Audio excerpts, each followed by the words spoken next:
France president Emmanuel Macron ने एक बार फिर से कह लें कि PM of India Narendra Modi को G7 मीटिंग के लिए इनवाइट किया गया है। ये 7 डेज का टूर हम लोगों को नजर आएगा।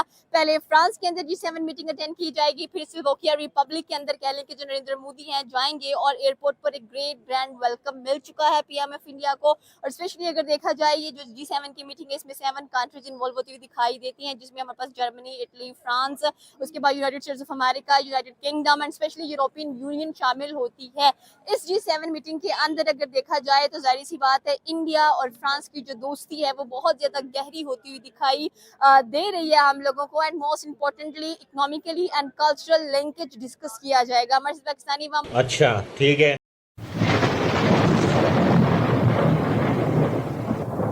नमस्कार दोस्तों, स्वागत है आपका हिंदुस्तान डॉट में। दोस्तों, आजकल इंडिया के prime minister Modi ji France के अंदर G7 मीटिंग को अटेंड करने गए हैं। और दोस्तों, G7 में मोदी जी का वेलकम और मोदी जी की तारीफ देख के पाकिस्तानी बहुत परेशान है और कहते हैं कि मोदी जी को तो पूरी दुनिया वेलकम करती है और दूसरी साइड पाकिस्तान के प्राइम मिनिस्टर शहबाज शरीफ को कोई इन्विटेशन भी नहीं भेजते। तो आइए दोस्तों, बिना टाइम वेस्ट किए वीडियो में आगे देखते हैं इस बात पे पाकिस्तानी पब्लिक के रिएक्शन।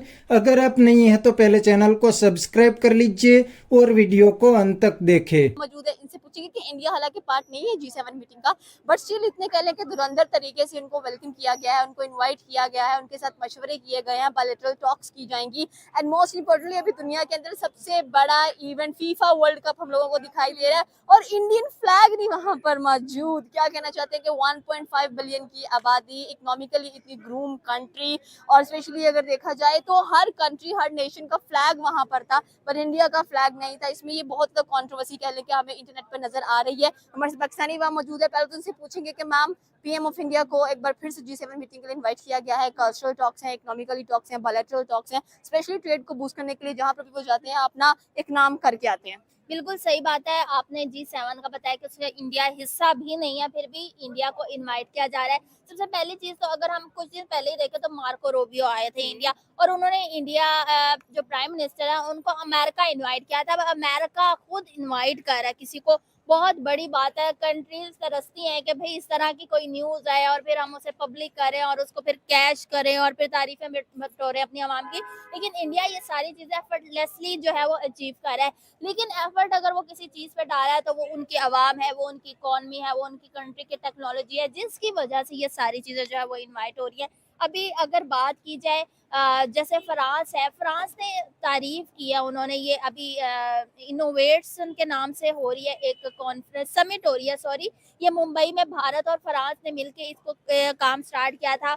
और असल मकसद था जो भारत के पास ब्रेन है बहुत ज्यादा, 10 लाख इंजीनियर जो है वो फ्रांस ने कहा कि भारत पहले ही दूसरी कंट्रीज को प्रोवाइड कर रहा है और अब फ्रांस भी जो है वो इन चीज़ों पे काम करेगा और अपनी इन्वेस्टमेंट और बहुत ज़्यादा पैसा फ्रांस के पास है और इंडिया वो लेके अपने जो ब्रेन है अपने लोगों को और पॉलिश करके और फिर और कंट्रीज को भी प्रोवाइड करेगा। और मतलब उनकी ये स्ट्रैटेजी जो है ना वो मुझे खास तौर पे बहुत पसंद आई है। और अब जो ये समिट हो रही है इसमें इंडिया अपने टैलेंट और अपने स्टार्टअप्स को दुनिया के सामने पेश करेगा। और इसकी एक एग्जांपल यही है कि अभी ये विजिट स्टार्ट हुआ और CNN और अल जजीरा जैसा जो मीडिया आउटलेट्स है उन्होंने इस चीज़ को कवर करना शुरू कर दिया है। और मेन चीज़ जो कवर हो रही है वो नरेंद्र मोदी की बहुत ज़्यादा तारीफ है। अब उन्होंने तो फ्रांस के प्रेसिडेंट को नहीं कहा कि आप मेरी तारीफ करें, लेकिन वो एक नरेंद्र मोदी को मुबारकबाद दे रहे थे कि भाई आप तीसरी बार जो है वो अपने जो है कंट्री की गवर्नमेंट में आ चुके हैं। उसके अलावा जो है डिफरेंट चीज़ें, मतलब टेक्नोलॉजी होगी और डिफरेंट चीज़ों पे बहुत ज़्यादा उनकी तारीफ कर रहे थे कि आप अपनी टेक्नोलॉजी पे काम करते हैं और ये फिर दुनिया चला रही है। तो ये चीज़ है, उनके इंजीनियर्स की तारीफ करें। ये चंद्रयान जो मिशन है जो लो कॉस्ट पे इंडिया ने बनाया इसकी तारीफ किया इंटरनेशनली। अब ये कब बना था, कब हुआ था लॉन्च, और अब देखें अब तक इसकी तारीफ की जा रही है। तो मतलब इंडिया ये भी नहीं कि भाई बहुत पैसा आ गया और उसको उड़ाते जाओ, वो लो कॉस्ट पे जो है अपने इस तरह काम करने की कोशिश करते हैं और फिर जाहिर है दुनिया अप्रिशिएट करती है। बिल्कुल आपकी बात सही है, अप्रिसिएशन बनती है इन चीज़ों को लेकर। और हमने जिस तरह से देखा कि इनको एक ग्रेट ग्रैंड वेलकम मिल चुका है एयरपोर्ट के ऊपर और इनको बहुत सारे ऑर्डर से भी नवाजा जाता है। अब सो इस बार भी फ्रांस कोई ना कोई ऑर्डर से नवाजेगा इनको। एंड स्पेशली अगर देखा जाए तो यहाँ पर बात की गई है कल्चरल लिंकेज की, इंडिया कल्चर में बड़ा रिच नजर आता है और जिस तरह से कह लें कि वो अपने कल्चर को अपने साथ लेकर जाते हैं।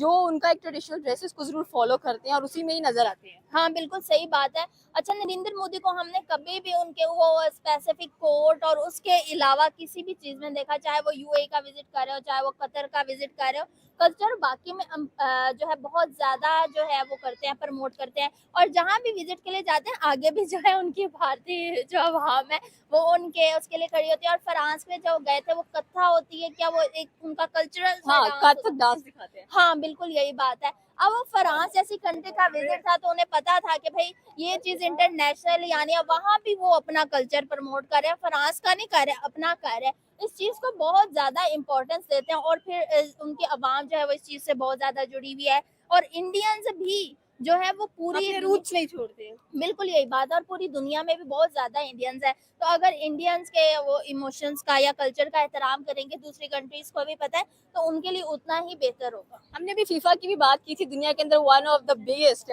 कह लें कि फीफा फुटबॉल का कह लें कि एक इवेंट चल रहा है। और यहाँ पर अगर देखा जाए तो हर नेशन का फ्लैग, इनफैक्ट पाकिस्तान का भी फ्लैग वहां पर लहराया गया है, इंडिया का क्यों नहीं लहराया गया है? ये एक बड़ी कंट्रोवर्सी चल रही है भाई। 1.5 बिलियन की आबादी है, कल्चरल एनरिच्ड है, अपने रूट्स नहीं छोड़ती है।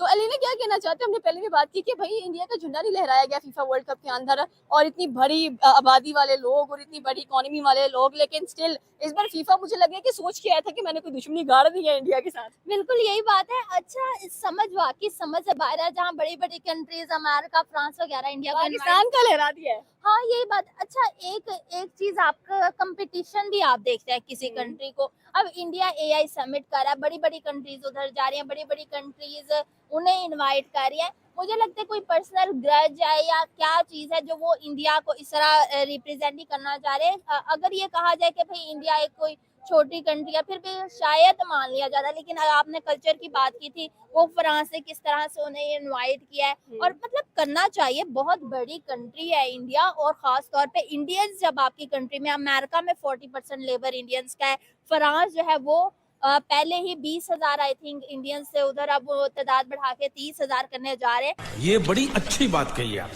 तो दोस्तों ये थे पाकिस्तानी पब्लिक के रिएक्शन, और आपने वीडियो के अंदर देखा ने पाकिस्तानी भी इंडिया और मोदी जी का लोहा मान गए, लेकिन पाकिस्तानी इसका रीज़न नहीं जानते कि मोदी जी को हर जगह पे क्यों इनविटेशन भेजते हैं।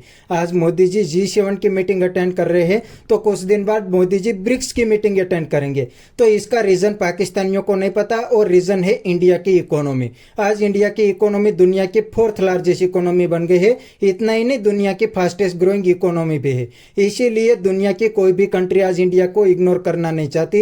इंडिया के साथ पूरी दुनिया रिलेशन अच्छे रखना चाहती है, क्योंकि इंडिया कुछ ही सालों के अंदर इकोनॉमिक सुपर पावर बन जाएगा, इंडिया मैन्युफैक्चरिंग हब भी बन जाएगा। इसीलिए पूरी दुनिया आज इंडिया के साथ अच्छे रिलेशन और इंडिया के अंदर इन्वेस्टमेंट करने के लिए दौड़ती है।